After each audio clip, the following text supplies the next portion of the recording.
Olá, sejam bem-vindos a mais um episódio de Arlequim Talks.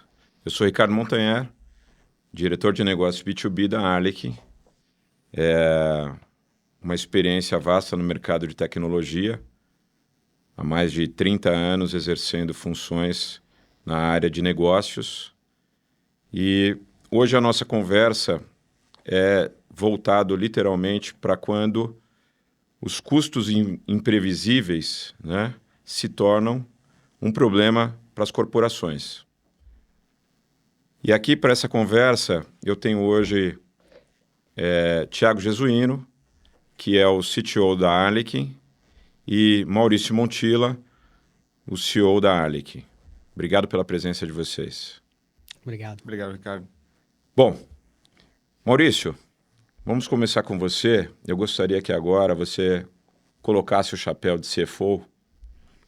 Eu sei que durante muito tempo você exerceu essa posição e ainda exerce, porque todo CEO ainda tem esse bastão na mão. As empresas ainda têm uma dificuldade no tema técnico, né? Ela ainda trata a técnica como um tema extremamente relevante, que não deixa de ser. Mas quando é que a gente tem essa troca e quando a decisão financeira passa realmente a entrar para evitar tantos riscos quanto afetar esse negócio? Acho que toda decisão que uma empresa toma, ela deve estar baseada numa questão que é retorno sobre investimento. Vão ser raras as vezes onde você vai optar por tomar uma decisão que não dê o ROI. Então, quando a gente pensa em retorno sobre investimento e a gente pensa em desktop as a service, por exemplo, a gente não pode ficar numa análise simplista. Então, a análise precisa ser ampliada, de tal forma que várias coisas sejam levadas em consideração para se analisar uma decisão, por exemplo, de implementar máquinas virtuais em uma corporação. Você, acho que mais do que ninguém, tem enfrentado aquele dilema de puxa, mas eu compro, né, num varejista qualquer, né, não vou citar o nome que a gente normalmente cita, né, para não fazer merchan de ninguém aqui. Eu compro no varejista um computador em 18 meses pelo preço que você está cobrando da sua mensalidade, né? E quando a resposta é essa, a gente já sabe que diversas análises não foram feitas do ponto de vista de ganho de produtividade, de logística, de facilidade, de redução de time de service desk na ponta, de melhoria de entrega de serviço para o usuário, para o profissional que está trabalhando. Então, tudo isso, Montanher, precisa ser levado em consideração quando uma análise de vou ou não vou para uma solução de desktop as a service, quando ela entra para a decisão das pessoas envolvidas. A parte técnica é extremamente importante, mas ela é uma delas. Nós precisamos passar na parte técnica mostrando que o produto, que o nosso serviço é impecável. E uma vez mostrando que o serviço é impecável, eu não tenho dúvida que nós estamos falando de um produto que tem ROI. Perfeito, Maurício. Então, nessa tua explanação, eu posso dizer que os custos invisíveis, eles podem, no final, afetar essa operação como um todo. E afetando essa operação, obviamente, você afeta literalmente toda a produtividade, a cadeia produtiva dessas corporações. Isso faz sentido? A gente fala quando a gente fala de custo invisível, a gente está falando de coisas que normalmente as pessoas não percebem, mas elas estão lá, né? Então, Vamos tentar pegar alguns exemplos para deixar isso de uma maneira mais clara para quem está nos ouvindo, né? Vamos imaginar que uma empresa tem funcionários distribuídos pelo Brasil todo. E ela manda um laptop para esse funcionário para que ele trabalhe, né? E essa empresa tem um churn enorme. Já calculou o custo da logística reversa? 95% das pessoas hoje têm um dispositivo de acesso em casa. Quando eu chamo de dispositivo de acesso, eu estou falando de um computador, de um laptop, pode ser mais antigo, de um tablet ou mesmo de um celular. Será que realmente eu preciso mandar esse laptop e trazer ele de volta? Agora vamos pensar naquela empresa que tem os funcionários trabalhando no próprio escritório. Exatamente onde está a área de TI, para ficar ainda mais rápido, né? Não estou nem dizendo que está na mesma cidade, mas em locais diferentes. E agora imagina que o computador quebrou. Quanto tempo que aquele funcionário vai ficar sem trabalhar, sem produzir? Então, este é o típico custo oculto que as pessoas não levam em consideração. A perda de produtividade que não está simplesmente porque o computador está ficando muito lento, que é muito perceptível, mas é quando você realmente não consegue fazer alguma coisa ou gasta dinheiro com coisa que você não deveria fazer. Perfeito. Excelente. Tiagão, agora entrando um pouco mais no nível técnico, né? Quando que os investimentos do CAPEX, né, para OPEX, ele se transforma realmente nesses custos imprevisíveis e passa a ser um custo previsível? De que forma que você vê isso dentro da área técnica? Montanhero, eu acho que para entrar nessa conversa, a primeira coisa que a gente tem que voltar é no executivo de TI fazendo o seu planejamento orçamentário, né? Gestão de parque de tecnologia é uma dificuldade muito forte hoje em qualquer cenário de negócio, onde você tem uma gama de computadores que você precisa gerenciar e principalmente manter eles atualizados, né? A primeira conversa, antes da gente falar do orçamento, se é uma técnica de CAPEX e OPEX, é falar sobre a obsolescência desse parque de computadores, né? Então, você tem hoje muitos computadores hoje distribuídos e esses computadores eles têm um tempo de vida, né? Então, a cada X anos, tem políticas de empresas que são a cada 3 anos, a cada 5 anos, a cada 8 anos, eles precisam ser substituídos. E essa é uma decisão muito importante para saber calcular esse tipo de ciclo desse parque, porque isso tem tudo a ver com a compra novamente de um novo parque de computadores, né? Então, o executivo de tecnologia, quando está tomando essa decisão, hoje ele só tinha uma opção, que era realmente ver o caminho do hardware físico na sua mão. O computador hoje, ele não passou por uma transição, uma evolução de tecnologia igual os servidores já passaram, com uma ida para a nuvem, uma solução completamente nova.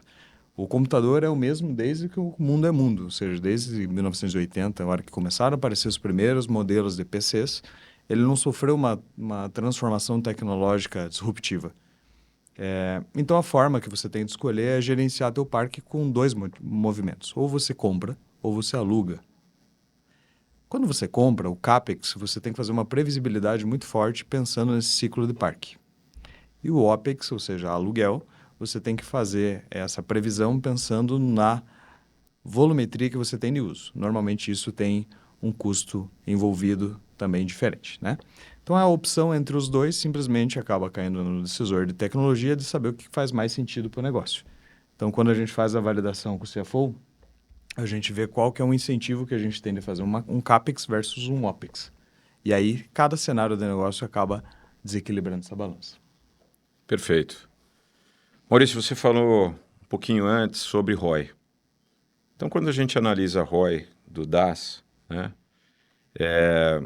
eu tenho visitado muitas indústrias e a grande dificuldade é para poder chegar nesse ROI, porque as indústrias, obviamente, elas fazem uma análise muito direta, que é o exemplo que você deu. Ela vai lá no varejista, verifica quanto aquilo custa e faz... Eu chamei de simples, né? Perfeito. Você chamou de simples. Ela vai no varejista, trata aquilo como se fosse uma coisa muito simples, de captar uma informação e aí simplesmente fazer uma análise direta com o DAS. Mas a gente sabe que por trás disso você tem uma série de camadas, que essas camadas, obviamente, ela vai trazer um retorno financeiro muito maior do que aquela simples análise, né? E eu gostaria um pouco dessa tua análise, principalmente você dentro do negócio, e tudo aquilo que nós, e principalmente você, pesquisou, estudou, trabalhou para poder chegar num desenho de ROI, aonde a gente hoje consegue para o mercado demonstrar o seguinte: não faça só essa validação. Vamos olhar essas outras linhas aqui. Então, eu gostaria um pouco da tua fala. Vamos lá. Eu acho que quando a gente, né, Montanher e eu, montamos uma planilha de TCO juntos, né, que ela foi sendo polida ao longo do tempo, a ideia foi ajudar os nossos clientes a entenderem onde o Desktop as a Service ajuda no processo deles. Então, obviamente que a primeira é a questão da compra ou não. Então, puxa, compro ou não compro? Mas o Thiago agora falou que as empresas às vezes têm política de 3 anos, de 5 anos, política de 8 anos. O pior é que é verdade. Super né? normal. O pior é que é verdade.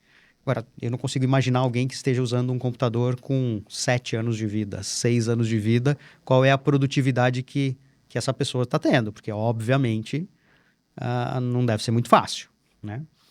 Mas voltando aqui ao assunto principal, a primeira coisa que a gente vai olhar é o que eu faço com este computador físico? Ele vai ficar mais tempo no meu parque? Ótimo. Este já é um primeiro ponto. Qual é o segundo ponto? Qual vai ser a produtividade da minha área de tecnologia usando uma tecnologia de Desktop as a Service? Então, vou dar um exemplo simples, porque, por exemplo, o exemplo de logística que eu dei, talvez 20% das empresas tenham esta percepção, as outras 80% não vão ter. Mas 2 exemplos que eu vou dar aqui, eu acho que eles são válidos para 100% das empresas. Imagina que você contrata um funcionário novo. Quanto tempo você demora para fazer o computador, deixar o computador daquele novo funcionário pronto para uso? Com o Desktop as a Service e com uma imagem montada, que é a imagem utilizada pelos funcionários, isso é feito em 1 segundo. Obviamente, isso tem um valor. Este funcionário que está entrando, vamos dizer que ele esteja entrando no lugar de outro que saiu. Tiago, conta para mim o que você tem que fazer, ou o que você fazia, né? Porque a Arlequim hoje usa o Arlequim, todos os funcionários usam o Arlequim, então, obviamente, muito mais fácil. Mas vamos olhar a tua carreira de CTO antes. O que acontecia quando um funcionário saía da empresa? O que você tinha que fazer, além de recolher o computador físico, né, que já é um complexo? O que você tinha que fazer para limpar aquele computador e, eventualmente, entregar isso para outro? E, normalmente, o que vinha queria um computador novo, já não queria aquele computador velho. Com certeza. Conta pra gente como é que funciona o que acha que os nossos clientes enxergam? A vida sem o Arlequim era um pouco difícil, Maurício. Então, como é que era? É a vida, eu acho que até de quem ainda não é nosso cliente, né? Tem um ciclo que você tem que tomar cuidado dos aspectos de governança, de privacidade de dados, de remover os dados antigos e fazer os backups daquele funcionário. Então, é o primeiro ciclo que acontece no momento do desligamento, que você recebe o computador na tua área de TI e você tem que fazer uma limpeza desse computador. Então, essa limpeza se encarrega de você fazer um backup daqueles dados que são da companhia, que é um computador corporativo. Então, existe um backup que é feito daqueles dados. É feita uma remoção de todo aquele sistema operacional, é feito com um novo sistema operacional. Ele é preparado o onboarding do novo funcionário que chega na companhia, aonde vai instalar todos os softwares aplicativos, configurar o Outlook, carregar as pastas, liberar os acessos de todas as ferramentas, enfim. É um trabalho que a equipe de campo, que a gente chama, que existe uma divisão normalmente dentro da área de tecnologia, que é o Field Service, ou Service Desk, que ele vai fazer tudo em cima desse novo computador, desse novo funcionário que está chegando. O que a gente, normalmente, quando a gente está na área de tecnologia, a gente acaba não fazendo essas contas, que são os pontos que você trouxe, Montanher, são dos custos invisíveis, né? Quanto tempo que eu preciso levar para fazer todo um setup para esse novo funcionário começar a trabalhar? Mas vamos avançar um pouco, Maurício, não só na hora da chegada dele, a hora que ele está trabalhando de fato. Por algum motivo, aquele computador deu problema. Ou por algum motivo, aquele software voltou a dar um problema. O que você vai fazer? Hoje você não é igual uma tecnologia de servidor que você volta um snapshot, você volta um backup.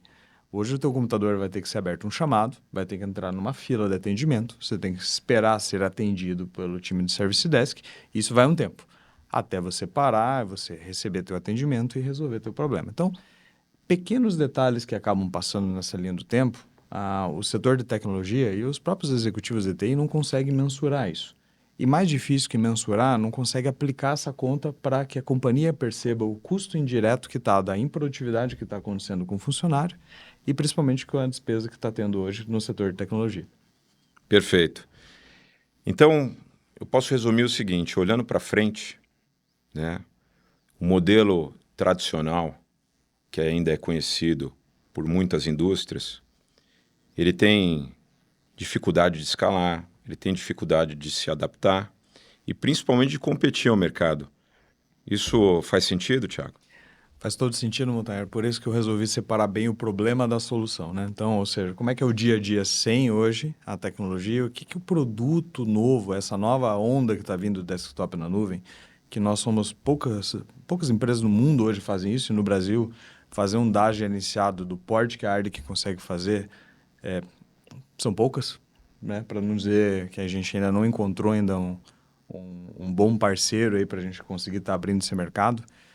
O que a gente acabou empacotando, Montanher, com um custo mensal muito voltando para uma assinatura, né?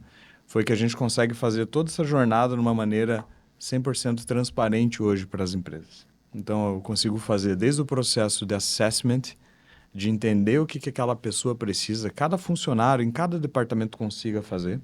A gente monta uma imagem específica para cada uma delas. Nós temos uma área de engenharia clientes, ou seja, uma divisão de engenharia pensando na experiência do cliente, que a gente vai desenvolver cada unidade de negócio sob medida. Então, começa a jornada ali na frente. Uma vez feita essa nova imagem, é feito o onboarding desse novo funcionário. Então, a gente faz a primeira entrega, onboarding até a estabilização. Dali em diante, todos os recursos de tecnologia, as nossas ferramentas de monitoramento. Nós temos um NOC que é de orgulhar qualquer setor de tecnologia e qualquer operação de missão crítica, que nem é nosso core, mas nós temos um time de operações que consegue monitorar isso de maneira preventiva sem que o responsável de tecnologia se preocupe. Então, e quando alguma coisa der errado, que acontece, é raro, mas acontece, o nosso time de CX está pronto para dar suporte, o nosso time de operações está pronto para dar suporte, os nossos especialistas engenheiros estão prontos para dar suporte e os fabricantes estão prontos. Tudo isso com um SLA muito bem desenhado. E quando esse funcionário termina a jornada dele, nós estamos prontos para fazer essa remoção desse desktop com um estalar de dedos, através do nosso orquestrador, que é o nosso sistema Arlic de gestão, que nós chamamos de SAG, e com 2 botões você consegue entregar um novo desktop para o novo funcionário. Então, essa é a jornada que a gente conseguiu empacotar para ser a jornada do DAS gerenciado. Perfeito. Senhores, muito obrigado. No fim, DAS não é puramente uma decisão de TI. Ela simplesmente é uma decisão de como as empresas usam o seu capital para minimizar risco e ganhar eficiência. Esse é mais um episódio do Arlic Talks. Mas se você ainda tem dúvida sobre esse tema, deixe nos comentários, porque o seu comentário ele pode ser um tema para o próximo episódio. E não deixe de nos seguir nas redes sociais. É Arlic Tech, @Arlic Tech. Obrigado e até o próximo.